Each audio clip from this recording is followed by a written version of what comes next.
Suspicions of insider trading are now all over Trump's Attorney General, Pam Bondi. You might remember that on April 2nd, Liberation Day, Donald Trump dropped this sort of financial bombshell, announced sweeping new tariffs on everybody everywhere. It sent the markets reeling, and it's been up and down ever since. And we've now learned that that exact same day, Trump's Attorney General, Pam Bondi, quietly sold over $1 million in Trump media stock. Could it merely be a coincidence? It could be, but I struggle to believe that. And it seems as though Pam Bondi knew exactly what she was doing.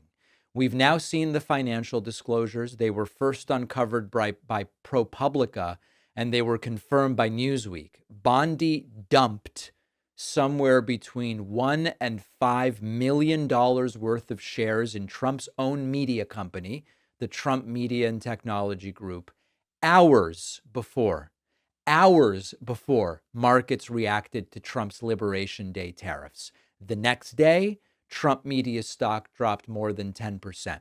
Now, the disclosures don't specify exactly what time she sold the shares. We have to look at it based on the information we have now. And based on the information we have now, this reeks of insider trading. Pam Bondi is someone who was gifted nearly $3 million in Trump media shares through a very shady SPAC deal, takes a cabinet level job under Trump, signed an ethics agreement saying she would divest within 90 days of confirmation. She cut it very close. But the day she chooses to cash out is as Trump torpedoes the economy with his tariff stunt. And meanwhile, Donald Trump was on Truth Central hours later, telling his followers it's a great time to buy stocks after tanking the markets himself with his stock decisions. So if you're not furious, you must not be paying attention. This is the stuff that sends normal people to prison. For Trump world elites, it's called Tuesday. It's another Tuesday. And where are all of the Republican watchdogs who held the oversight hearings because Joe Biden's dog bit someone or passed gas in the West Wing? The Republicans are saying there's nothing to see here. I just don't see anything here. Pam Bondi profited from privileged timing and market chaos. It was all sparked by her own boss. And there's not even a whisper of an investigation into this. And this is part of the Trump playbook, which we've been talking about over and over again. You manufacture chaos, you create volatility, and you cash out. They are treating the American economy like a casino they own. Hopefully Trump won't bankrupt this one like he did his actual casinos, where they rig the game, they bet with insider chips they've often been gifted for free, and then they just walk away when regular Americans lose savings or pensions or stability. And Bondi's not like a rogue outlier in this entire thing. She's the kind of person Trump surrounds himself with. Loyal, corrupt, and shameless. That's the trifecta. And if it were a Democrat, Fox News would run a lower third. Insider trading infiltrates DOJ. It would be 24/7. It's Trump's team, so it's crickets. Now, I know that some of you will hear this and you will say, David, where were you on Nancy Pelosi? I was in the exact same place. Should be investigated. If it's demonstrated that she's trading on inside information, she should be prosecuted. I'm in the exact same place, whether there's a D or an R or an I or no letter next to their name. And the worst part is that they know you know. They know what this looks like. They just don't care. There's no reason for them to try to hide it because they don't believe they're going to be held accountable.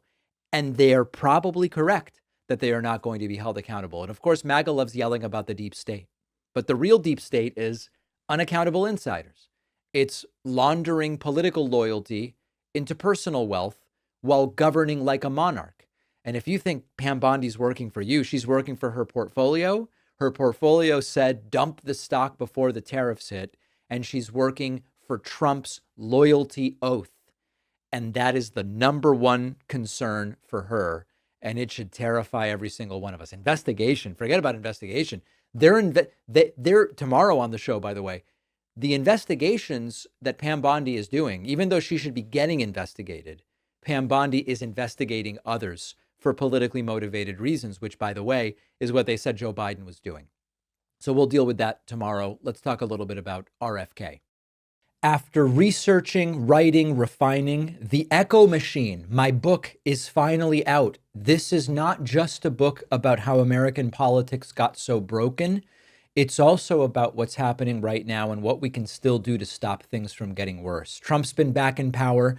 The results have been even more catastrophic than many feared, with targeting of political opponents and gutting democratic institutions, laying the groundwork to even further consolidate power.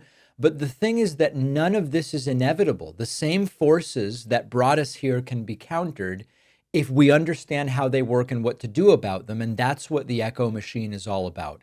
Some say that without corporate media backing, books like this can't succeed. I think we can prove them wrong. You can get the Echo Machine right now at davidpakman.com/echo on Amazon, Barnes & Noble, Audible, Kindle, or by calling any local bookstore and asking them to order it. This book is more important than ever. If you care about what happens next, and I do, check out the Echo Machine today at davidpakman.com/echo.